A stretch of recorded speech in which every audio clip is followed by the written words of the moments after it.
where does the Wendigo legend begin? How did it begin?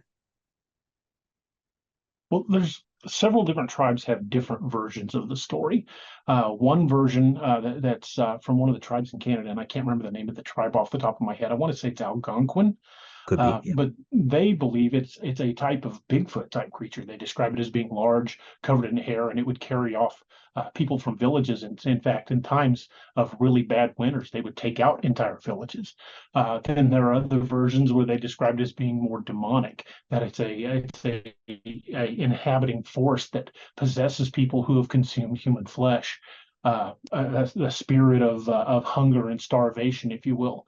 And then other versions of the Wendigo legend have it being kind of a nature spirit that only comes out during lean times. But always that theme seems to exist across of them of consuming humans and this perpetual hunger. But the legend changes subtly as you move to different parts of the United States. The fact that it is a legend that is that comes from, we have the Great Plains Indians, also the Great Lake Indians. It's pretty widespread. I mean, that covers a lot of territory. Um, It I certainly mean, does. you would, uh, if something is that widespread, do you think that indicates there must be some truth to this legend? Well, they say that every legend has a kernel of truth, and for multiple tribes from a wide variety of areas to have similar, if not identical, legends, to me, it just says that there's something there. It's not just a shared mythology. They've experienced something. And it's kind of like when you talk about Bigfoot. Every tribe on the face of North America has a different name for Bigfoot. They all describe a similar creature. So how could so many tribes in such a wide area from the Pacific Northwest to Florida be describing similar creatures? Right, right.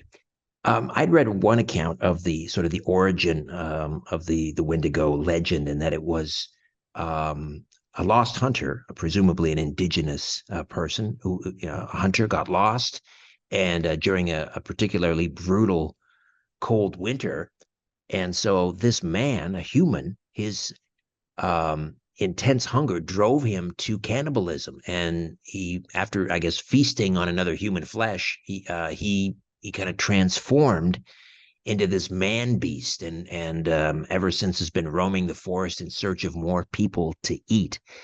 Um, so, I mean, what other stories can you tell me about Wendigo? Are there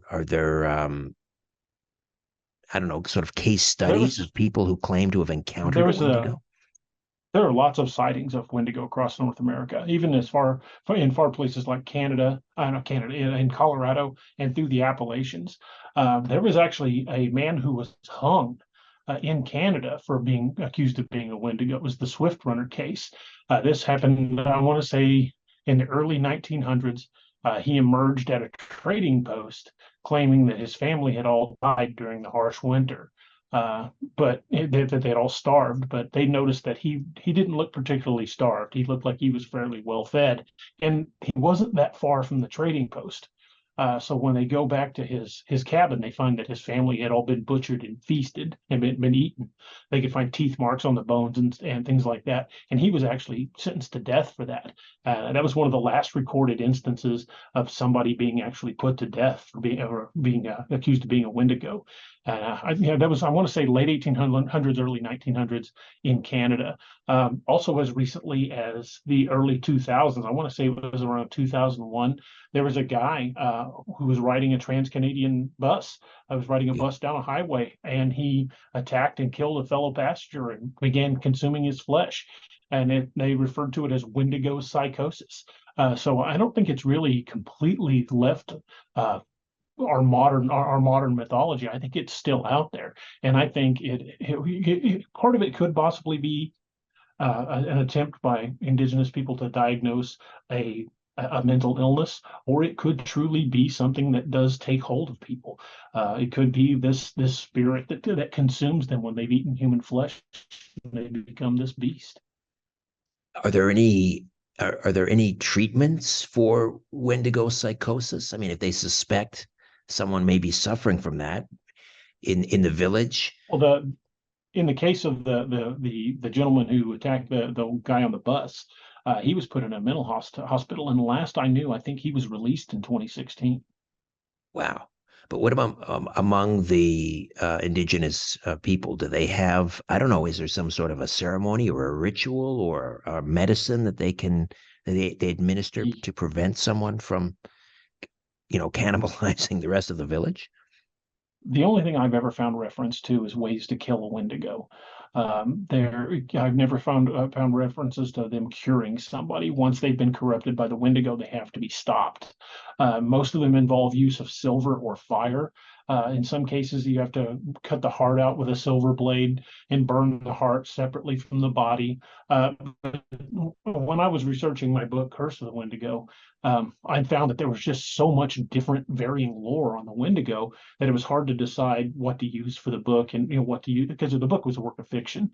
It was hard to pick one version of the legend. But what I did was I looked for commonalities, and that seemed to involve silver and fire. And I think since that appears so much throughout Wendigo lore across the country, that if you did encounter one, fire and silver are probably your best option. Probably fire. What do they look like? Well, they've been described as being pale, gaunt humanoids, just like very, very skinny, emaciated humans, with generally their hair is missing and the flesh has been chewed from their fingers and their lips have been chewed off. Like they've been out of their hunger, they've eaten part of their own flesh. There are other versions where they're described as having massive antlers like a deer, and even the skeletal the face of a deer. But I don't know if that was they were describing a mask, or if that was just an affectation of the creature to incite fear. But they generally are described as being very gaunt, very emaciated, and always hungry. And where do they reside? Do they live in caves, or do they just walk the woods, or where are they found? Well, they're generally only sighted in extreme cold winters when game and food is very scarce. So it's hard to say for sure where they would actually live. But I would say since these things are always hungry, I doubt they sleep. They're probably always on the move looking for their next meal. Hmm. Um, any other high-profile cases of Wendigo encounters? Well, there was a story that came out of Southern Illinois this year. I think it was in 2018, about a young girl. She was Native American, and she went out one night, and her grandmother had always warned her when she was outside not to whistle, because it would attract them. When she would let her dog out, and it wasn't coming back, and it wasn't coming back. So finally, she whistled for the dog. Well, the dog comes running back to the house, just absolutely terrified. She takes the dog in the house and sees this thing coming out of the woods that she described as being a very tall, gaunt humanoid, and it tried to get in the house. It walked around her house multiple times, trying and looking for a way in. And she said that at that point she was so terrified that she waited until dawn and fled the house. She told her grandmother, and they came back with some elders of the tribe and drove it away. But I don't know if it was actually killed or just banished.